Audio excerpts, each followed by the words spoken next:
Hi, Rich Pellegrino, Rich the Equalizer Pellegrino from the Global Woke Institute at globalwokeinstitute.org. Our YouTube channels, Global Woke Institute, Instagram, so forth. Or you can go to howwokeami.org and find us there. And you can find longer videos on our YouTube channel as well. But anyway, yeah. So, what's going on in the world? What's going on in America? Pardon me if I offend anybody by being so blunt in this video.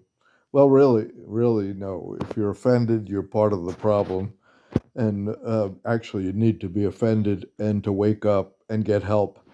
Because what we see in this, I don't even want to say clown in the White House, monster, really, is the lowest form of humanity, and I'm being generous using the term of humanity.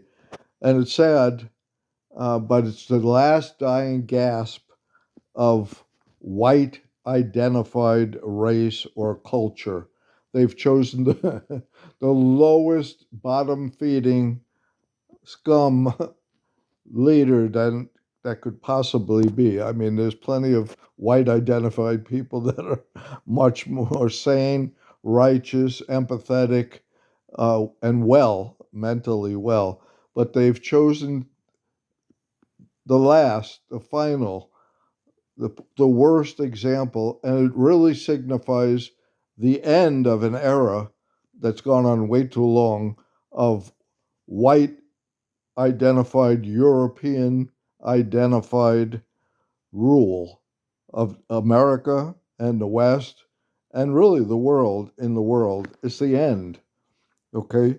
You're not going to find any answers from white identified people in leadership, in government, in business, the wealthy elite. You're not going to find any answers um, because they've been ruling this country and much of the world for centuries and have driven us to near extinction. And so this is a time, it's the end of an era, and really that's what Trump signifies uh, almost prehistoric barbarians. And so the answers will not be found from white identified people, even good ones like me, because, uh, and I'm titled, my book is I Am Not White, One Man's Journey from Whiteness to Oneness, because white is a slave term. Nobody's white, nobody's black. And I'm not going to tell people not to own their blackness after being called black for so long. Black is beautiful and black power, but there's nothing beautiful about white because it's a slave term. And whites, frankly, have ruined this country, ruined Europe, and much of the world where they've colonized. Um, and so now is the time of the end for that and a new beginning, a new world order. And, there are white allies like myself or Italian. I'm Italian. I own my Italian culture, which, by the way, southern Italy was ruled by the Moors. So it's mixed with North African. But anyway, that's another subject, our genetics. But really, this is the time of the end where the last shall be first, as it says in the Bible. And so, where do we look to for leadership? Well, in the earthly plane, in the material plane, we look at black identified and brown identified and Asian people of color and indigenous people.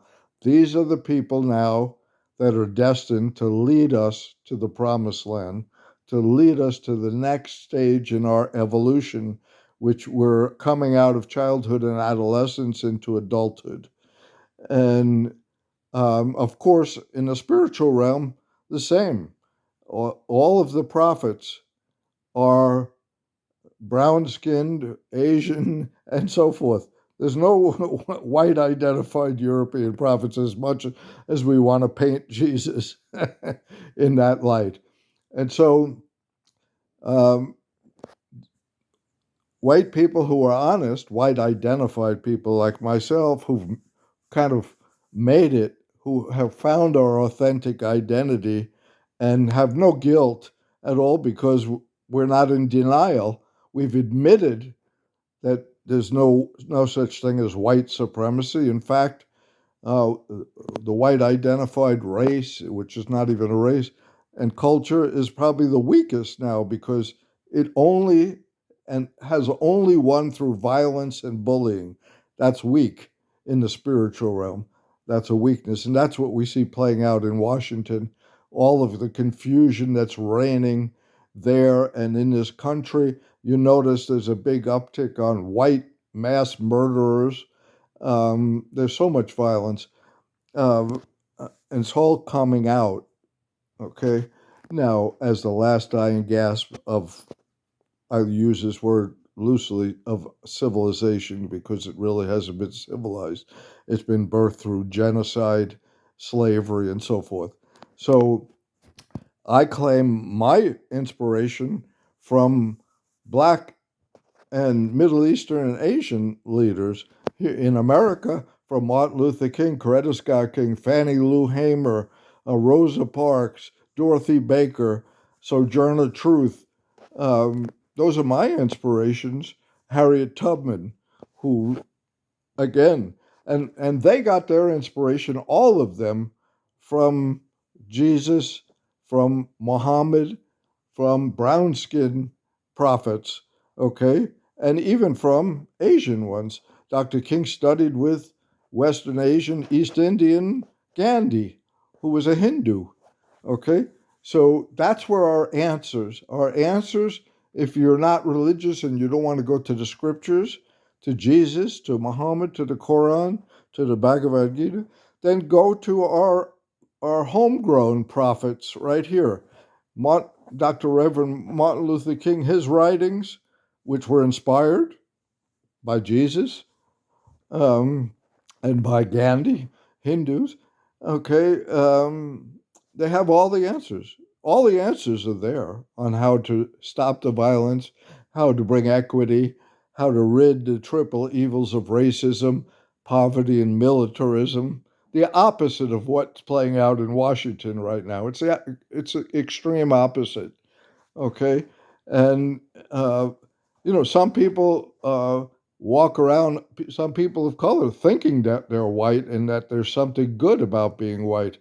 Okay, of course, unearned privilege is what we've had forever. Uh, but that's coming to an end, and that's why it's the last dying gasp of that culture or subculture. Okay, so uh, there's our answers. Frederick Douglass gave an answer of how to stop violence. Fannie Lou Hamer, all of them gave us the answers. Indigenous people, all the indigenous prophets, the Iroquois prophet, the Ganawida, Wovoka for the Navajo, Sitting Bull, study all of their teachings and indigenous values, in Africa, African leaders, Biko, Mandela. Now we have the Prime Minister of Namibia, I forget her name, and Prime Minister of Barbados. There's your leaders. That's where you look now for the answers to stop these wars, to stop this guy Netanyahu thinks he's white. I think, he can identify uh, with as a white person, so he commits genocide and gets away with it with the backing of the white elite, the white identified elite. Okay, but he's up for a rude awakening. So find your prophet, whether it's your secular prophets here uh, in America, Dr. King. I'm happy to share the teachings, watch the teachings, the videos. There's plenty. It's all the answers are there. Um, I have a and and don't look to the white Christian church in America for answers. It's not following Jesus. Okay, it's churchianity. or it's man-made Christianity, Christian nationalism, and all that nonsense. I have a new sister and friend, Carolyn Byers, out in Los Angeles, who's a minister, um, and the minister of Jesus, minister of the Word. She's written a book, is American Christianity, the Antichrist and the Source of Hate in America. Read that book. It's on Amazon. And but don't look for answers there to bring us out of this violence, this mayhem, this self-destruction. The Our leadership, our white elite leadership, is mentally ill, and I'm not putting down the truly chemically mentally ill people, schizophrenic and depression and so forth. I'm talking about narcissism. I'm talking about sociopathic. White leaders are narcissistic, sociopathic. They don't know their authentic identity because it's been based on centuries of brainwashing, of white supremacy, of Christian church supremacy, of American supremacy, of male supremacy, all falsehoods, all false identities. So, really, we're witnessing a rebirth. With every birth, there's labor, there's pain, and then there's a beautiful result of a newborn. And so we're going through that labor right now. And really, Trump and those people are like the placenta. They will be discarded, you know.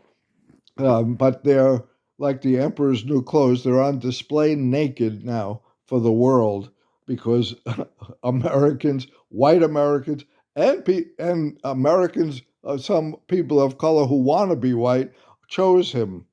Okay. And that was the best thing because they chose the lowest possible human denominator. Okay. And that just shows this the white fragility, white lash, all of the negatives. Okay. So again, I'll close with that. Do not look to white people. The white allies, white identified allies like myself, they're not allies unless they point you towards Black people, people of color, Indigenous people to learn. If they point you to themselves, they're part of the problem. Okay? They have to point to the our basically our saviors now. Okay, in the Baha'i teachings, the people of African descent are likened to the people of the pupil of the eye. The indigenous people are likened to those Arabs that were transformed by Muhammad and spread the teachings of Islam all throughout Europe and caused a renaissance when Europe was in the dark ages and Europeans were killing each other and eating each other. They were cannibals and they were burning each other at the stake. So that's the history of the brutality of the white identified and European identified race is what they're trying to hide. Okay? And so in schools and so forth. That's why, because they know how bad it is. They know that right here in Georgia, white identified Christians went to church in the morning and in the afternoon took their families to watch lynchings and then took pieces of the bodies of those lynched back home as souvenirs. These were these nice white folks, of all classes, okay? And so because it's been ingrained, we're not bad people. We've just been taught wrong, Europeans. We've been taught and we've been taught and brainwashed for centuries that we're somehow better when we're worse. And we've been just indoctrinated in it and it's part of our psyche. And it's going to work out an end by hook or crook, hopefully not more violence. That's all I have to say today. Sorry for going over time. Join us on our weekly Sunday calls. We discussed this.